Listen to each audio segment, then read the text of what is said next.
Hello दोस्तों, नमस्कार। स्वागत है आप सभी का राहुल सर एक नई उड़ान के ऑनलाइन प्लेटफॉर्म पर। आज बहुत ही बेहतरीन टॉपिक की शुरुआत करने चले, आपातकालीन शक्तियां। और आपातकालीन शक्तियों पर हम बेहतरीन तरीके से एक एक प्रश्नों को बेहतरीन तरीके से बताएंगे, जिससे आपके माइंड में बिल्कुल क्लियर हो जाएगा।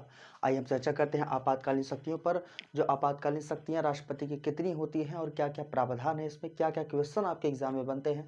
मुश्किल से आप 15 से 20 मिनट का वीडियो देखेंगे, सब आपका क्लियर हो जाएगा। ठीक है, तो आइए देखते हैं। जो क्वेश्चन पूछता है वही से रिलेटेड हम चीज़ों को आपको बताते हैं। देखिए, आपातकालीन शक्तियों की बात करेंगे। जो आपातकालीन शक्तियां होती है, राष्ट्रपति के 3 आपातकालीन शक्तियां होती है। कितनी? 3 आपातकालीन शक्तियां होती हैं। तो आइए देखते हैं। सबसे पहले देख लीजिएगा, जो 3 आपकी शक्तियां हैं वो आपकी कौन कौन सी 3 आपातकालीन शक्तियां हैं। तो देखते हैं। सबसे पहले देखेंगे 3 शक्तियों में डायग्राम बेस्ड चीज़ों को बना के हम समझेंगे, एक बार में क्लियर हो जाएगा। सबसे पहले हम देखते हैं क्या आपका है राष्ट्रीय आपात। क्या बोलते हैं इसको? राष्ट्रीय आपात कहते हैं। ये पहला आपातकालीन है, राष्ट्रीय आपात, जो संविधान के आर्टिकल 352 में इसका उल्लेख किया गया है। राष्ट्रीय आपात के बाद फिर आपका आ जाता है क्या? राष्ट्रपति शासन। क्या क्या आ जाता है मेरे प्यारे भाई? राष्ट्रपति शासन। बिल्कुल देखिएगा, बेहतरीन कंटेंट आपको बताऊंगा जो आपके एग्जाम में पूछता है। ठीक है, राष्ट्रपति शासन यह आपको किस में है? आर्टिकल 356 में आपका दिया गया है। ठीक है, इसके बाद आ जाता है क्या आपका वित्तीय आपात। क्या? वित्तीय आपात, जो कि ये भी इम्पोर्टेंट है, कई बार आपसे आर्टिकल्स पूछा गया है। वित्तीय आपात क्या है आपका?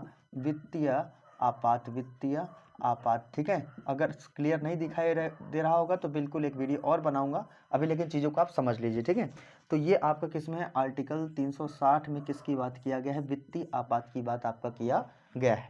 इतनी बातें अब क्लियर हो गई। अब देखिए, जो राष्ट्रीय आपात लगता है ये कब लगता है, सिचुएशन कब बनती है? राष्ट्रीय आपात लगने की जो सिचुएशन है कब बनती है? राष्ट्रपति शासन कब सिचुएशन बनती है? राष्ट्रपति शासन कब लगता है? कितनी बार लग चुका है? सबसे पहले कहाँ पर लगा था, इसके बारे में भी आपको बताएंगे। इसके बाद फिर आ जाता है आपका वित्तीय आपात, जो आपका आर्टिकल 360 में ये बातें आपकी की गई है, ये भी कब आपका लगता है। ठीक है, तो आइए हम आपको बताते हैं राष्ट्रीय आपात की उद्घोषणा कब कब किन किन परिस्थितियों में आपका होता है।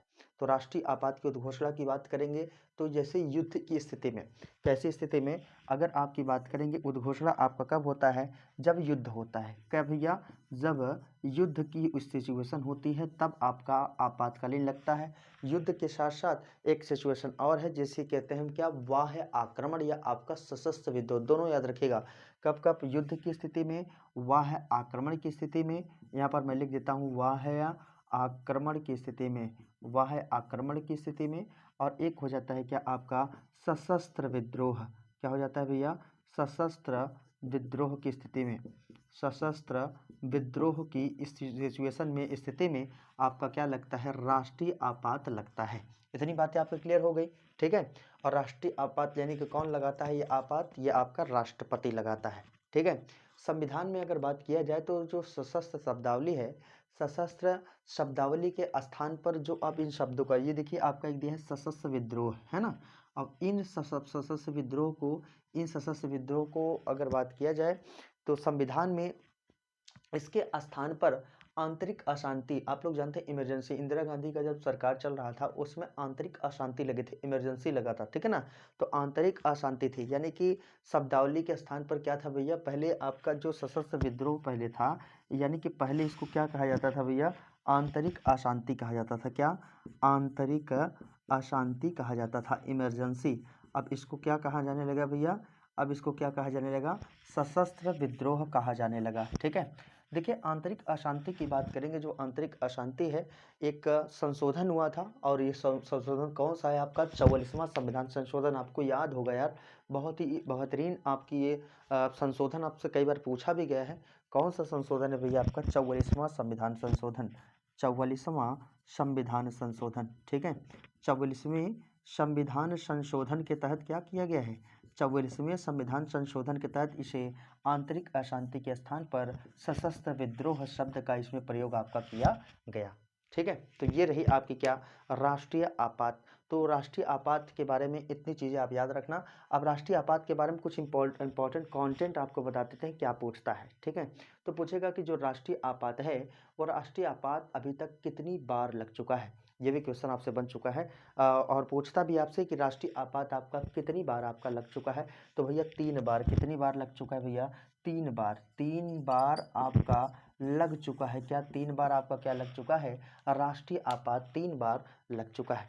आपको बिल्कुल याद होगा और ये क्वेश्चन आपके एग्जाम में कई बार पूछा भी गया है और पूछता भी है। ठीक है, लेकिन अगर पूछेगा कि भैया बताइए कि जो राष्ट्रीय आपात है, राष्ट्रीय आपात है लगभग, राष्ट्रीय आपात की अगर हम थोड़ा सा बात करें कि 3 बार जब लगा था, ये कब कब आपका लगा था। ठीक है ना, तो आपको बिल्कुल पता है कि जो 3 बार लगा था ये राष्ट्रीय आपात, ये आपके पहली बात तो भारत पाकिस्तान के बीच युद्ध हुआ था, भारत चाइना के बीच युद्ध हुआ था, और एक बार आ गया था कि हाँ भैया इंदिरा गांधी की सरकार, और इंदिरा गांधी की सरकार में क्या था भैया, आंतरिक अशांति यानी कि इमरजेंसी की जो घोषणा हुई थी। आइए हम बताते हैं कि कब कब ये युद्ध हुआ था, किस किस वर्ष हुआ था, इसके बारे में। सबसे पहला जो युद्ध हुआ था, यानी कि सबसे पहली जो आपातकालीन लगी थी, राष्ट्रीय आपात लगा था, ये 1962। बिल्कुल याद करना, बहुत ही बेहतरीन आपका ईयर है ये पूछा गया क्वेश्चन है कि भाई 1962 से 1968 तक लगा था, भारत और चाइना के बीच युद्ध हुआ था। 1962, यहाँ पर मैं लिख देता हूँ, ठीक है, अभी मिटा दूंगा इसको।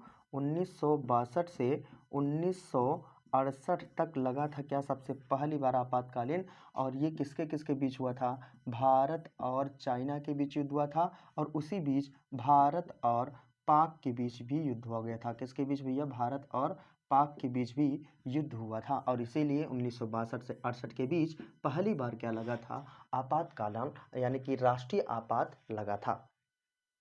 ये हो गई पहली बात। समझ में आ रहा है ना, एकदम इजीली तरीके से समझाऊंगा। ठीक है, और जो दूसरा पॉइंट आ जाता है, दूसरा, अब दूसरा समझिए, दूसरा जो आपातकालीन लगा था, ये दूसरी सिचुएशन कब क्रिएट हुआ था कि जो राष्ट्रीय आपात लगा। दूसरा आप जान सकते हैं 71 से 75 के बीच। कब से कब तक भैया, 1971 से 1975 के बीच लगा था क्या आपका दूसरी बार राष्ट्रीय आपात। लिखते जाइएगा इसको, ठीक है, अभी इसको हटा देंगे हम, ठीक है, स्क्रीनशॉट ले लीजिएगा।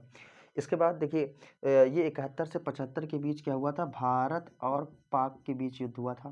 किसके बीच भैया, भारत और पाकिस्तान के बीच युद्ध हुआ था 1971 से 75 के बीच। ये दूसरी बार आपका क्या लगा था, आपातकालीन व्यवस्था यानी कि राष्ट्रीय आपात लगा था। अगर हम तीसरे की बात करेंगे, जो आपका तीसरा है, तीसरा आपका आपातकालीन कब लगा था, यानी कि राष्ट्रीय आपात कब लगा था। जो तीसरा है 1975 से 77 के बीच, इंदिरा गांधी की सरकार थी उस समय। 1975 से, ठीक है ना, 1975 से 1977 के बीच आपका तीसरी बार लगा था। और रीज़न क्या था आपका, आंतरिक अशांति। अभी मैंने आपको बताया है आंतरिक अशांति के बारे में, है ना, क्या था इसका नाम भैया, आंतरिक अशांति। इसको आप याद रखिएगा। ठीक है, इतनी बातें आपकी क्लियर हो गई। ये तो हुआ भैया कुछ राष्ट्रीय आपात की बात, जो आपके एग्जाम में पूछता है, कई बार पूछा गया। किस आर्टिकल में, तो याद कर लेना, 352 में क्या है आपका, राष्ट्रीय आपात की बात आपका किया गया है। ठीक है, इतनी बातें आपकी क्लियर हो गई। अब हम आगे चलेंगे और आपको बताते हैं राष्ट्रपति शासन के बारे में। ठीक है, स्क्रीनशॉट लेना चाहें तो आप इसको ले लीजिए। ठीक है, इसको हटा देते हैं। ठीक, अब आपको बताते हैं राष्ट्रपति शासन के बारे में।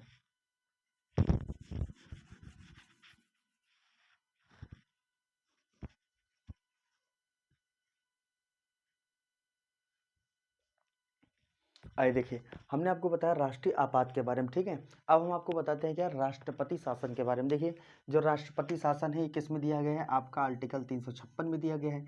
कब लगता है ये राष्ट्रपति शासन, आपके मन में ये सवाल जरूर आता होगा कि जो राष्ट्रपति शासन है आपका कब लगता है। तो आपको बिल्कुल पता है भैया कि जब राज्य की जो संवैधानिक विफलता के कारण जो है, जबकि राज्य की जब संवैधानिक विफलता हो जाती है उसके कारण लगती है क्या आपका, क्या लगता है भैया, राष्ट्रपति शासन। बड़ा ही चर्चा का विषय रहता है और पूछता भी है आपसे। तो आपसे एक क्वेश्चन पूछता है कि जो राष्ट्रपति शासन संविधान के किस अनुच्छेद में आपका दिया गया है। तो आपका आर्टिकल 356 में राष्ट्रपति शासन के बारे में ये बातें आपकी किया गया है। ठीक है, अब देखो जो राष्ट्रपति शासन है कितनी बार लग चुका है, कितनी बार लग चुका है, और सबसे ज़्यादा और सबसे पहले कहाँ पर लगा था ये भी आप याद रखिएगा। राष्ट्रपति जो शासन आपका बता रहा है ये आपका 100 से अधिक बार, कितनी बार भैया, या इधर मैं लिख देता हूँ 100 से अधिक बार, ठीक है, 100 से अधिक बार लग चुका है क्या आपका राष्ट्रपति शासन, ठीक है, 100 से अधिक बार, ठीक है। दिखाई दे रहा है, कम दिखाई दे रहा होगा, थोड़ा मार्कर सही नहीं चल रहा है, ठीक है। चलिए कल नेक्स्ट वीडियो में हम इस पर ध्यान देंगे, ठीक है। अब देखिए 100 से अधिक बार आपका राष्ट्रपति शासन आपका लग चुका है, ठीक है। तो देखिए पूछेगा कि सबसे अधिक बार, यानी कि सबसे पहले, देखिए सबसे पहले अगर पूछेगा, सबसे पहले जो आपका राष्ट्रपति शासन लगा था किस राज्य में लगा था, आपको बिल्कुल पता है भैया, आपका पंजाब में लगा था, ठीक है। और सबसे कितनी बार लग चुका है राष्ट्रपति शासन, तो 100 से अधिक बार आपका राष्ट्रपति शासन लग चुका है, ठीक है। अगर पूछेगा सबसे अधिक बार जो राष्ट्रपति शासन लगा है वो आपका किस पर लगा है, बिल्कुल देखिएगा सबसे अधिक पूछेगा तो ये भी आप याद रखना मेरे प्यारे भाई, सबसे अधिक जो है जो राष्ट्रपति शासन है वो आपका कहाँ पर लगा है, उत्तर प्रदेश, याद कर लेना कहाँ पर लगा भैया, उत्तर प्रदेश में लगा है। और कितनी बार लगा है ये भी आप याद रखना, 10 बार, कितनी बार, 10 बार आपका क्या लगा है, राष्ट्रपति शासन लगा है। इसको आप याद करना, देखिए यहीं से क्वेश्चन आपका बनेगा जो बता रहा हूँ, यहीं से question for exam SSC GD, group D, railway, RO चाहे जो भी एग्जाम हो, सभी एग्जाम मैच करने के लिए ही दे देता है, आर्टिकल्स ही दे देता है। तो इतनी चीज़ें आप याद रखिएगा, ठीक है। आइए हम आपको ले चलते हैं, राष्ट्रपति शासन समझ में आ गया है, राष्ट्रपति शासन। अब हम आपको, अच्छा कितने माह तक ये लग सकता है, एक सवाल ये भी उठता है कि कितने माह तक ये राष्ट्रपति शासन लगता है, तो 2 माह या 3 वर्ष तक आपका राष्ट्रपति शासन लग सकता है अधिकतम, ठीक है। एक के साथ साथ अगर पूछेगा कि जो वित्तीय आपात है, वित्तीय आपात की अगर बात करेंगे तो वित्तीय आपात कब लगता है, क्या सिचुएशन बनती है जो वित्तीय आपात आपका लगता है, तो आपको बिल्कुल पता है भैया जो वित्तीय आपात है, वित्तीय आपात कब लगता है, अगर दिवालियापन अगर घोषित हो जाए, ठीक है ना, दिवालिया, जैसे श्रीलंका वाला आप लोग याद रखे होंगे, आपको पता होगा श्रीलंका में दिवालिया घोषित हो गया था, श्रीलंका देश आपका। तो श्रीलंका में दिवालियेपन, यानी कि श्रीलंका को छोड़ दिया, कि एग्जाम्पल मैं आपको बता रहा हूँ, लेकिन दिवालियेपन यानी कि वित्तीय स्थिति खराब होने पर, यानी कि उस देश की वित्तीय स्थिति खराब हो या दिवालियेपन, ठीक है ना, वित्तीय स्थिति खराब हो, जो आपका वित्तीय स्थिति है, वित्तीय स्थिति खराब होने पर, या आपका दिवालियेपन, क्या, या आपका दिवालियेपन की सिचुएशन में आपका वित्तीय आपात आपका लगता है। अब सवाल ये उठता है, सर ये बताइए कि जो वित्तीय आपात है अभी तक कितनी बार लग चुका है और कब तक लगा रह सकता है, ठीक है। तो 2 माह या अनिश्चित काल तक, बिल्कुल याद रखिएगा, कितने दिन तक यह लगा रह सकता है, 2 माह या अनिश्चित काल तक, ठीक है, बिल्कुल याद रखना, 2 माह या अनिश्चित काल तक लगा रह सकता है क्या आपका भैया वित्तीय आपात, इसको याद रखिएगा, ठीक है।